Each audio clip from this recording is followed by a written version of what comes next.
antes de empezar, vamos a ver algunos consejillos, ¿eh? Estos son consejos así muy, muy básicos, ¿vale? Esto no es nada, bueno, nada mágico ni nada, ¿vale? Entonces, lo primero, atenta a las instrucciones dadas por tu comunidad autónoma y especialmente tu docente, tu profesor, tu profesora, alguien que te haya explicado esto en el instituto, ¿vale? Entonces, como digo, yo aquí esto lo voy a explicar un poco, pues lo más completo posible dentro de nuestros límites, pero que si en tu comunidad autónoma te dicen, pues simplemente menciona 2 cambios, pues tú solamente mencionas 2 cambios, ¿vale? No te pongas a explicar todo lo que vamos a explicar aquí porque no vale sobrarte, ¿vale?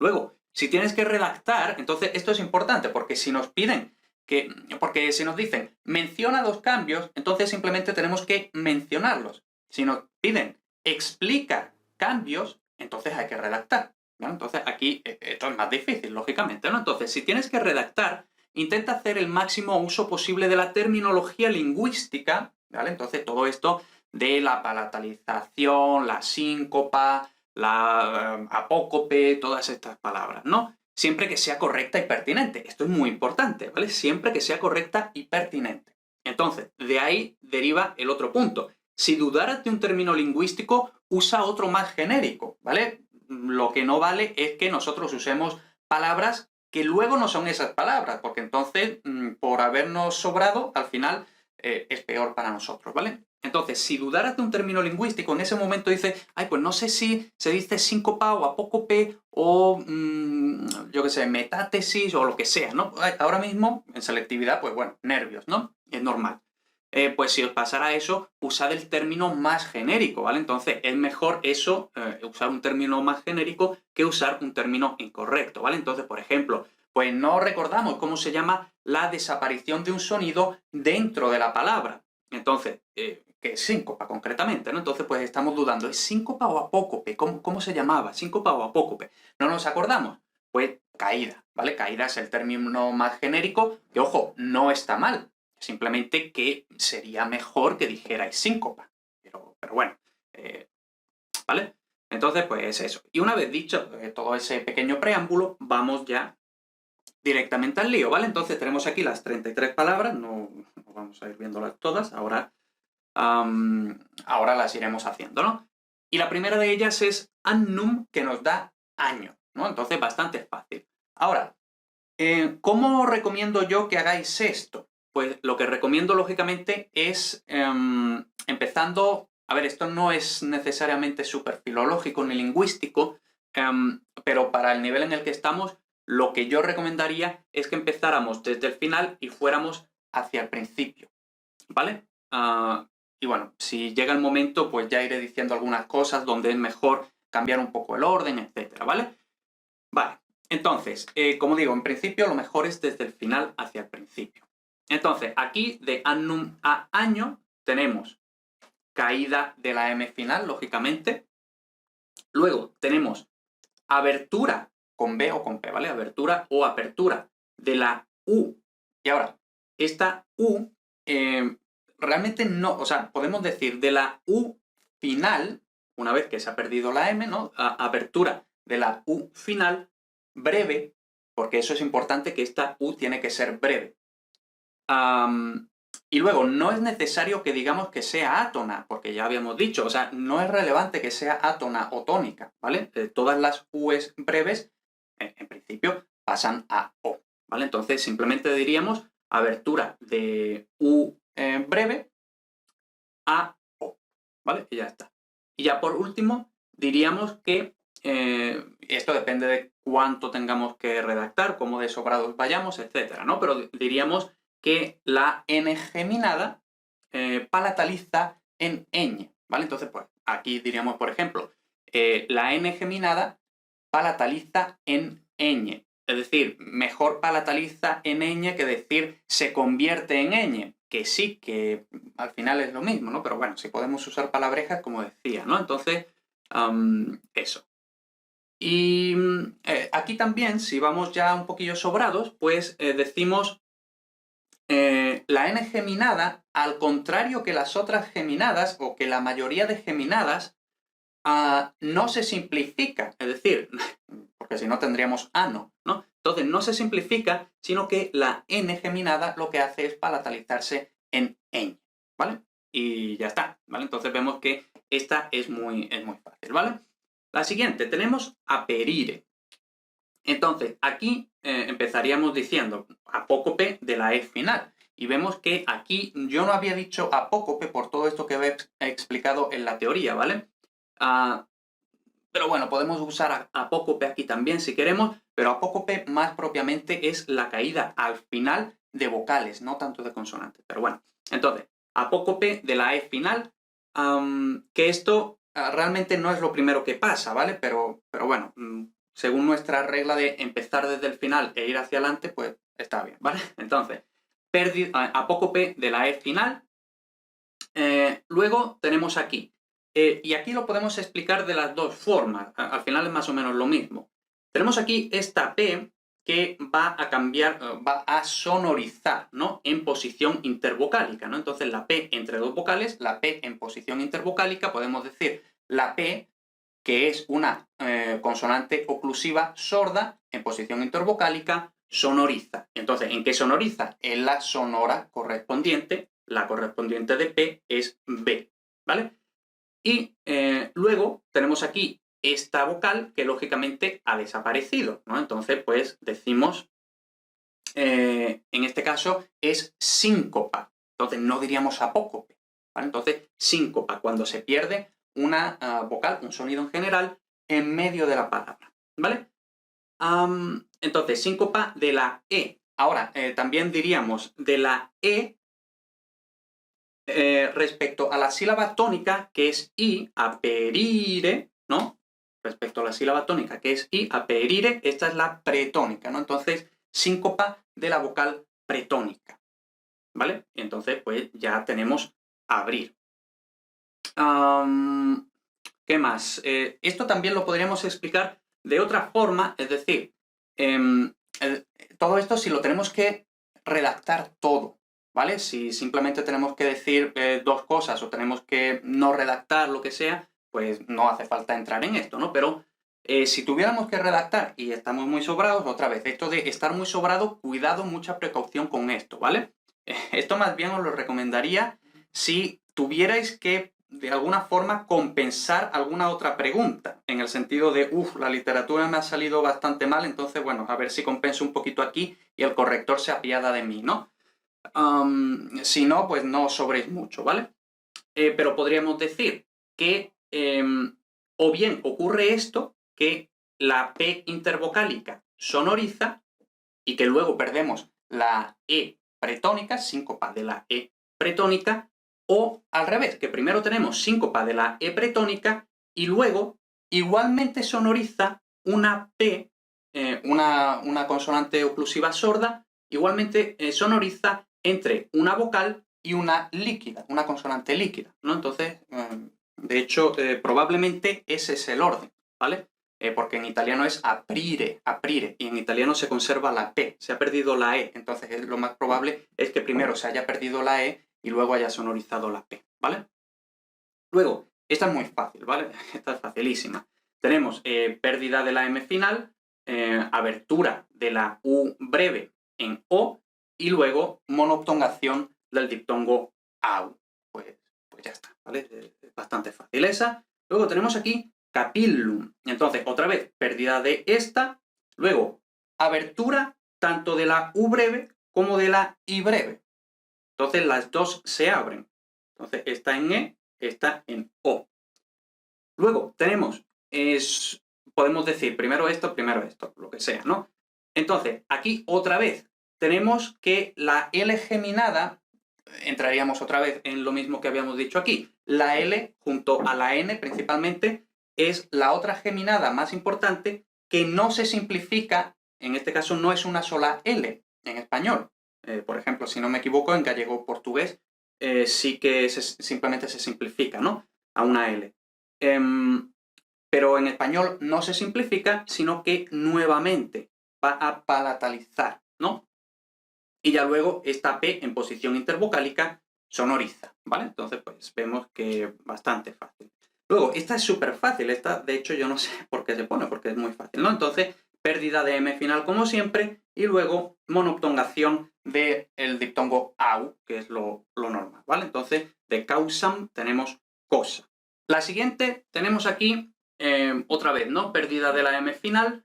Luego, sería bueno que dijéramos aquí la V, aunque se escriba igual en latín y en español, pero hay un cambio de sonido, porque en latín, recordemos, la V representa el fonema w, como en inglés, mientras que en español, lógicamente, representa el fonema B. No tenéis que entrar en eso, ¿no? Pero simplemente decís que, aunque se escribe igual, aunque la ortografía sea la misma, pero que ha habido un cambio de sonido que se llama betacismo, ¿vale? No hace falta que entremos en más detalle. Y ya por último, tenemos aquí que la secuencia CL junto a PL y junto a FL casi siempre va a también palatalizar en ella, ¿vale? Entonces, pues ya tenemos esa palabra ahí. Luego tenemos aquí delicatum. Y esta es complicadilla, ¿vale? Entonces vamos a ver. Tenemos aquí una, como siempre, pérdida de la M final. Luego, esta U, como siempre, va a abrirse. Luego, esta I, en principio, también también debería abrirse, ¿vale? Lo que pasa es que como al final se pierde, pues no tenemos que entrar ahí, ¿vale? Luego, es importante, aquí el orden sí es importante, ¿vale? Entonces, si os cayera esta palabra, cuidado, porque aquí sería bueno que dijéramos primero esto, luego esto, y luego decimos sonorización de las consonantes oclusivas sordas intervocálicas. Entonces tenemos aquí G y tenemos D. Y solo una vez que ha ocurrido eso, síncopa de la I pretónica, porque aquí es así, ¿no? Delicatum, entonces síncopa de la I pretónica. Ahora, ¿por qué aquí es importante el orden? Aquí es importante el orden porque nos fijamos. Si dijéramos, lo voy a escribir otra vez, ¿vale? Delicatum, ¿no? Si dijéramos que primero se pierde esta y luego decimos sonorización de sordas intervocálicas, esta igualmente habría sonorizado, pero esta ya no está entre dos vocales. Entonces, esta ya no habría sonorizado, ¿vale? Entonces, por eso primero sonoriza y luego se pierde, ¿vale? Es una cuestión de, bueno, como se dice en matemáticas, el orden de los factores, bueno, al contrario de lo que se dice en matemáticas, el orden de los factores sí altera el producto, ¿vale?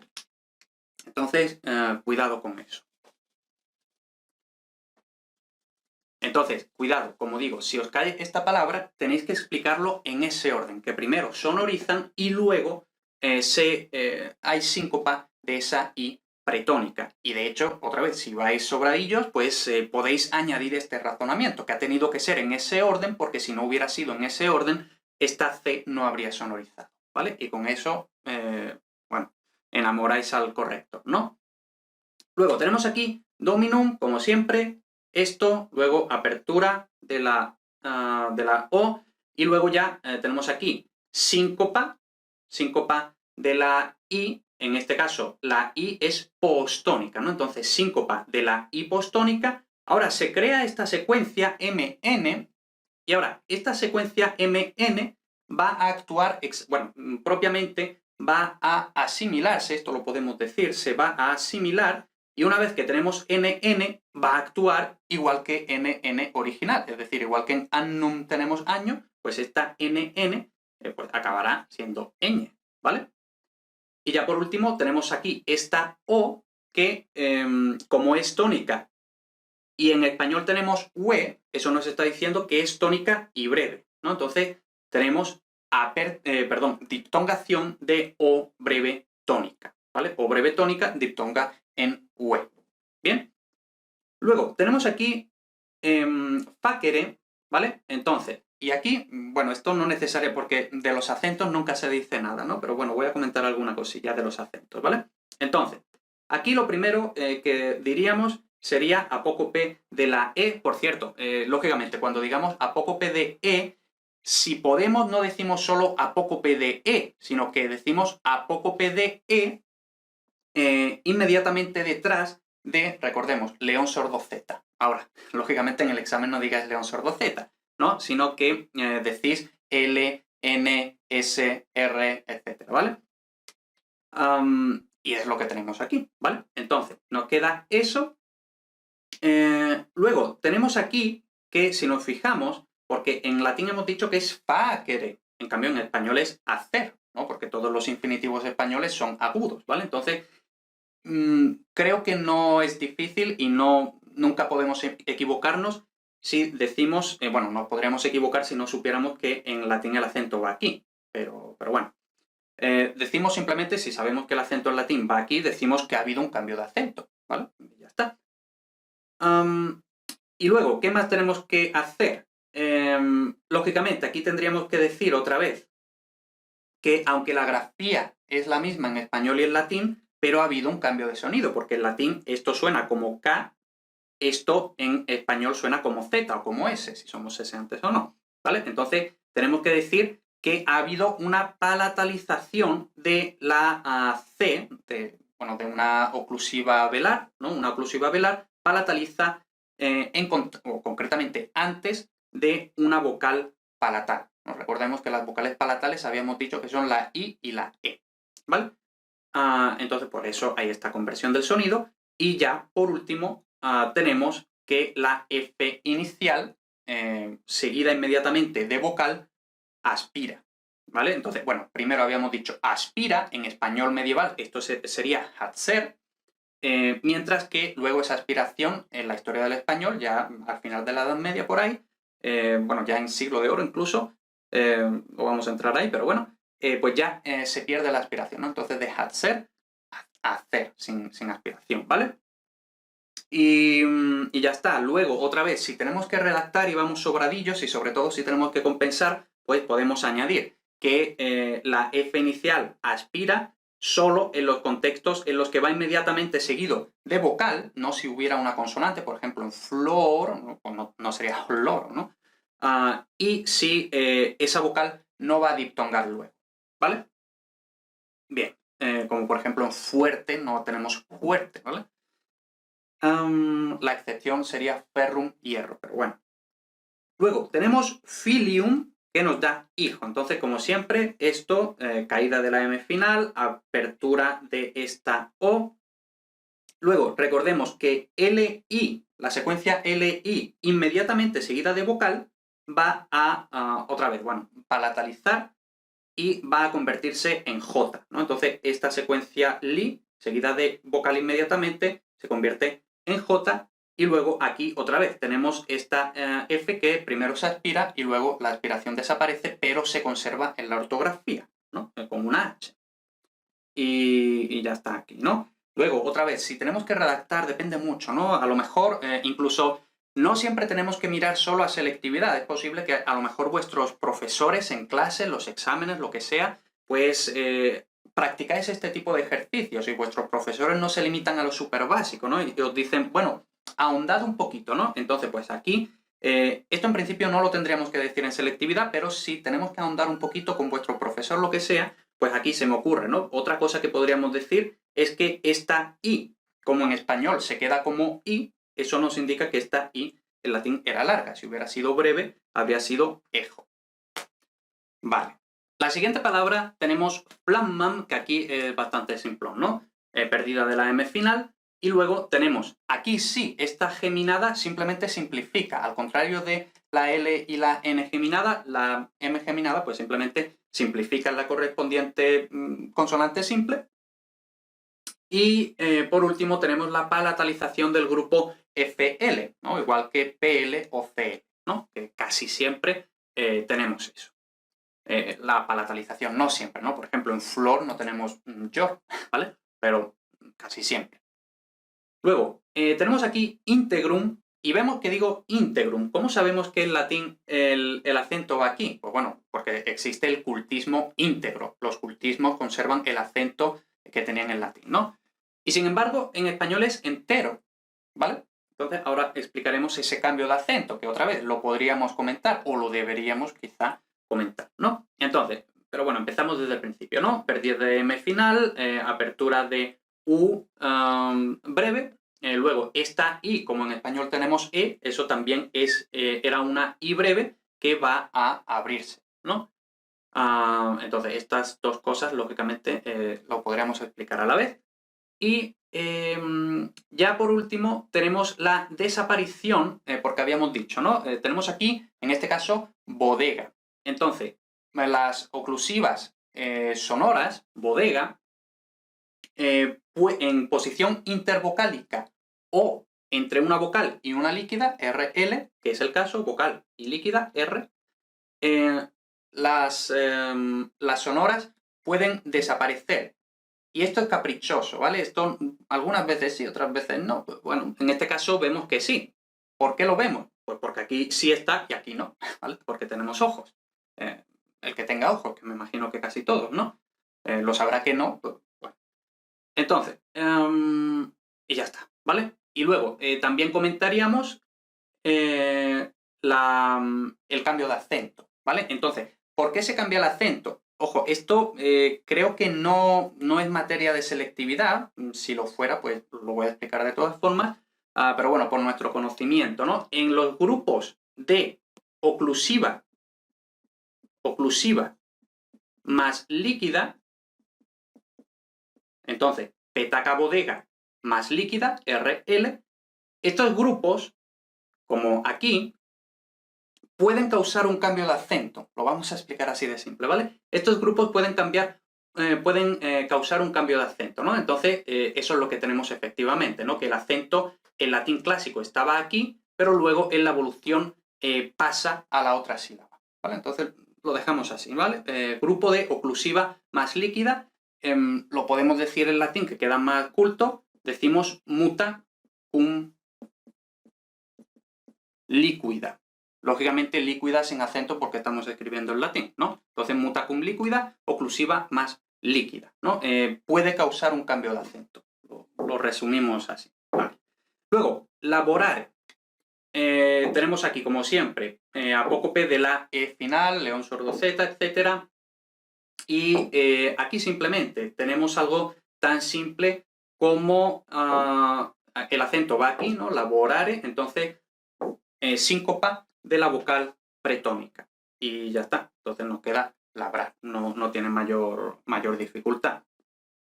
Ahora, si vamos muy sobrados otra vez, podríamos decir, igual que se ha perdido aquí una oclusiva sonora entre vocal y líquida, o entre dos vocales, si hubiera sido el caso, aquí también tendríamos ya el contacto de una oclusiva sonora entre una vocal y una líquida. Podría haberse perdido esa B.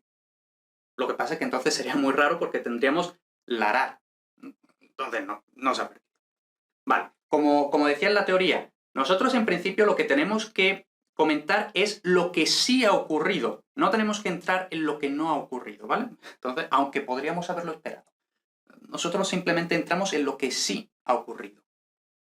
Vale, luego tenemos lactem. Entonces aquí tenemos pérdida de la M final como siempre del acusativo y luego tenemos este grupo CT y concretamente el grupo, porque habíamos dicho, ¿no? El grupo, y esto depende de cuánto, de cómo de detallado queramos decirlo, ¿no? Pero normalmente esto se explica. El grupo ACT pasa a EDGE. Fin de la cuestión. Pues lo podemos dejar ahí. Si queremos un poquito más, ¿no? El grupo AC más una consonante pasa a la A a E. Y luego el grupo CT muchas veces pasa a CHE. Igual que, por ejemplo, de pectus pasamos a pecho. ¿Vale? Entonces tenemos CT que pasa a, o por ejemplo, octo pasamos a 8. ¿Vale? Entonces, como digo, esto se puede explicar de dos formas. O primero decimos que CT pasa a CHE y que además la A, cuando va en el grupo ACT, pasa a E, entonces lo tenemos que explicar en dos pasos, o directamente decimos, el grupo ACT suele pasar a EDGE, y ya está, ¿vale? Vale. Luego, tenemos aquí magistrum, esta tiene un poquito de dificultad, ¿vale? Entonces, tenemos la M, que la perdemos como siempre, apertura de O, también apertura de I, Esto no es que se convierta en O, sino que la estoy rodeando para llamar la atención, ¿no? Entonces, eso quiere decir que esta era breve, esta es breve, y una vez que se han abierto, pues tenemos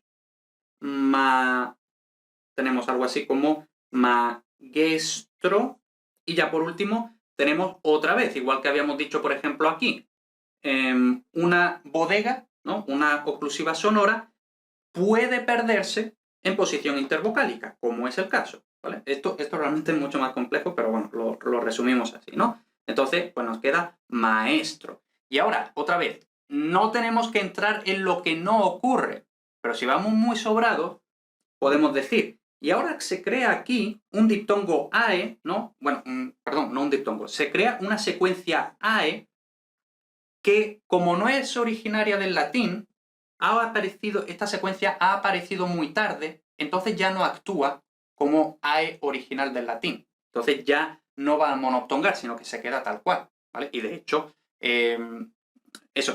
sigue siendo todavía un hiato en español. No decimos maestro, sino maestro, ¿vale?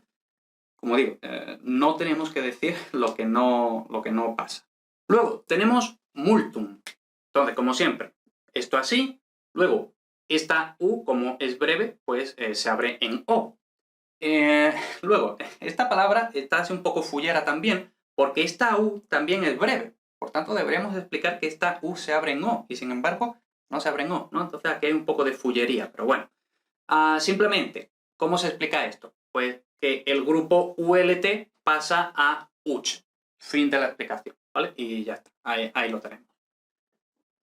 Luego, mutare, tenemos mudar. Vemos que esta es súper fácil, ¿no? Entonces, bueno, simplemente tenemos apócope, león sordo Z, y luego sonorización de una oclusiva sorda intervocálica, ¿no? Entonces, pues ya está. Luego, noctem. Tenemos pérdida de la M final.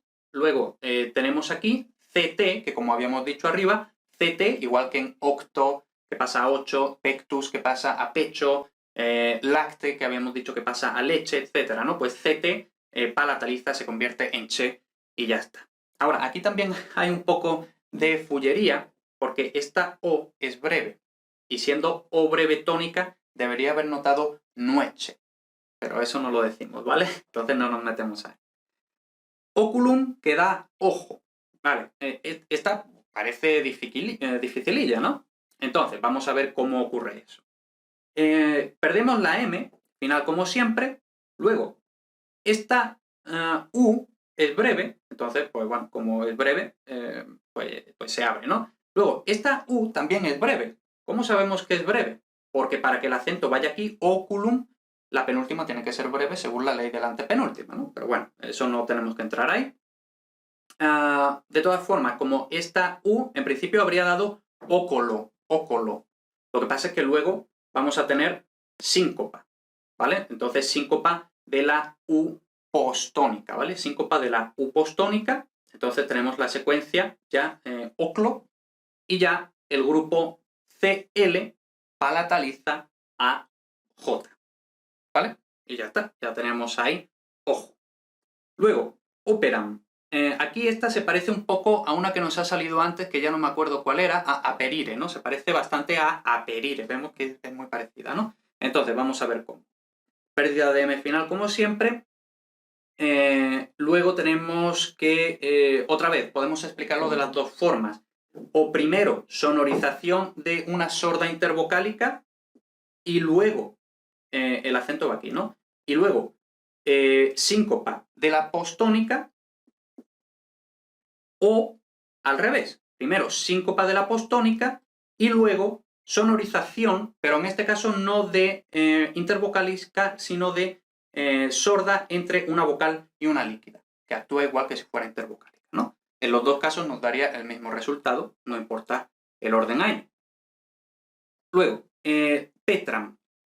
Aquí lo que tenemos también, bastante fácil, pérdida de M final, y luego tenemos aquí sonorización de una sorda en posición no intervocálica, sino entre una vocal y una líquida, que es el caso, ¿no?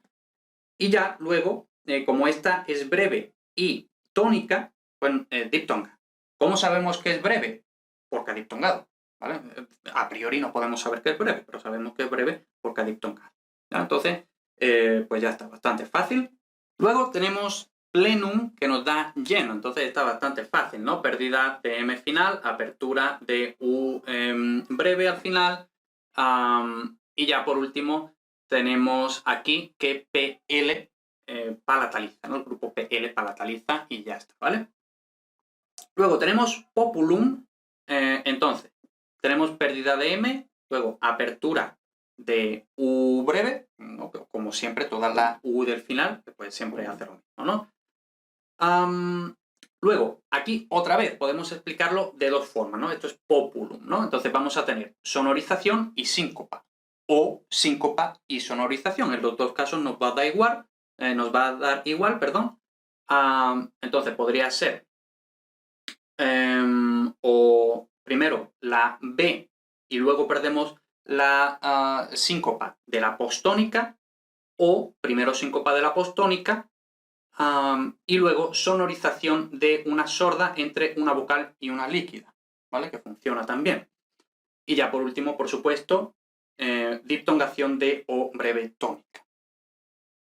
Luego, portam, esta es muy fácil, simplemente caída de M final. Y por último, diptongación de O breve tónica, ¿vale? Y ya está. Ahora, quizá os estáis preguntando, bueno, ¿y cómo es que no ha sonorizado esta T? Ojo, porque la T sonoriza, o las oclusivas sordas sonorizan o entre dos vocales, ¿no? O entre dos vocales, o entre una vocal y una líquida. Pero no al revés, ¿vale?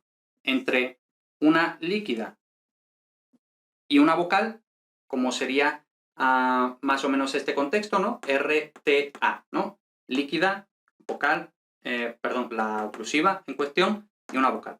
En ese caso no sonoriza, ¿vale? Entonces cuidado con eso, no os vayáis a confundir, que al principio os podéis liar, ¿no? Luego, rotan, pues está bastante fácil. Tenemos caída de la M final, sonorización de la T intervocálica, diptongación de la O breve tónica, y también sería bueno, que esto no lo habíamos dicho en la teoría, pero bueno, lo digo aquí, también sería bueno que especificáramos, si podemos, y nos acordamos, que, como sabemos, en latín la R inicial no es una R de perro, sino una R de pero, ¿vale? Entonces, y en español sabemos que la R al principio siempre es R, ¿no? Entonces ha habido un cambio de sonido, ¿vale? Entonces pues también lo podemos comentar, ¿no? Decimos, aunque se escribe igual, entre el latín y el español ha habido un cambio de sonido porque en latín la R inicial es simple y en español la R inicial es fuerte, ¿vale? Lo podemos decir así, no hace falta que entremos en detalles de fonética ni nada de eso. Luego, socerum, que tenemos suegro. Entonces, como siempre, perdemos esta, luego esta U se abre, y luego tenemos, por supuesto, la diptongación de esta O breve tónica y otra vez, como siempre, como nos ha pasado ya varias veces por aquí, ¿no?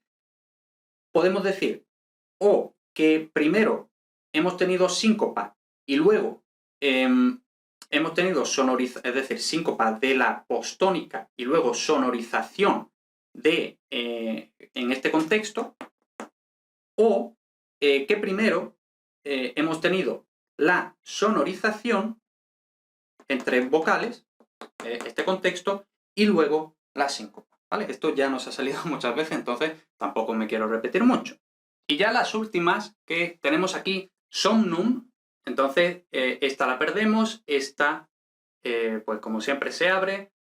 Luego, MN, igual que nos había salido en dominum tenía que ser después de la síncopa, aquí el grupo MN es original, ¿no? Entonces, igual que en dominum, pues MN que se asimila en NN y ya luego esta NN actúa igual que NN original, igual que por ejemplo en annum que da año, ¿no? Y entonces otra vez, pues diríamos NN no se simplifica, esa geminada no se simplifica, no se degemina, sino que palataliza en ñ, ¿vale? Y ya por último tenemos diptongación de O breve tónica. Y ya está. Luego, strictum, tenemos aquí pérdida de la M final, apertura de esta, también apertura de esta, ¿vale? Porque I que se abre en E, U que se abre en O. Luego, el grupo CT, que como ya sabemos, muchas veces, bueno, prácticamente siempre, excepto en cultismo, etc. El grupo CT se convierte en che y luego tenemos aquí esta E, que como había dicho yo en la teoría, esto no es una E epentética, no es epentética, porque una epentesis es un sonido que se mete en el medio de la palabra, pero no al principio, exactamente al principio. Eso es una E protética, no epentética, protética, igual que una prótesis, pues eso, protética, ¿vale? Entonces decimos prótesis de E ante S líquida, ¿no? Recordemos que la S líquida es una S inmediatamente, o sea, justo al principio de la palabra, seguida inmediatamente de cualquier consonante, ¿vale? Entonces, strictum, estrecho. Vale. Luego, tenemos aquí terram, que nos da tierra, pues está bastante fácil, ¿no? Entonces, M, que la perdemos como siempre, luego diptongación de E breve tónica, y luego también podríamos comentar, esto quizá, bueno, sí, lo podemos comentar, ¿no? Otra vez diríamos que R geminada no se simplifica como la mayoría de las geminadas, sino que R geminada se conserva como la R fuerte española, ¿vale? Esa es una buena explicación, ¿vale? Sin meternos en mucho detalle, ¿no? Y ya está. Entonces, otra vez, diríamos que no se degemina, que es lo normal en las geminadas, no se simplifica, sino que se conserva como R fuerte en español. Luego, tectum, que tenemos techo. Entonces, como siempre, perdemos la M final, la U breve final se abre en O, y luego el grupo CT, como ya sabemos, se convierte en che, y ya está. Luego, turrem, está súper fácil, entonces M final se pierde, y luego la U breve, que se abre en O. Y luego otra vez, si podemos y nos acordamos, comentamos esto, que la R geminada no se simplifica, sino que se conserva como R fuerte en español. Luego, wentum, tenemos pérdida de la M final, abertura de la U breve final en este caso, y luego tenemos aquí diptongación de E breve tónica, y luego otra vez sería bueno, probablemente obligatorio, que dijéramos, y vemos que digo probablemente obligatorio, porque yo lógicamente no sé cuáles son los criterios de todas las comunidades autónomas, ¿vale? Entonces, bueno, yo digo lo que hay y ya está, ¿no? Entonces, que como recordamos, la V en latín es este sonido V, mientras que en español es una B, ¿no? Entonces tenemos betacismo, es decir, los dos se escriben con V, pero ha habido un cambio en la pronunciación que se llama así, grosso modo, betacismo. Y lo mismo tenemos aquí, entonces no me voy a repetir, pérdida de M final y sonorización de una oclusiva sorda intervocálica. Y luego, otra vez, como esto es muy fácil, pues podemos añadir el hecho de que en español tengamos una I debe querer decir que la I en latín era larga, porque si hubiera sido breve se habría abierto en E.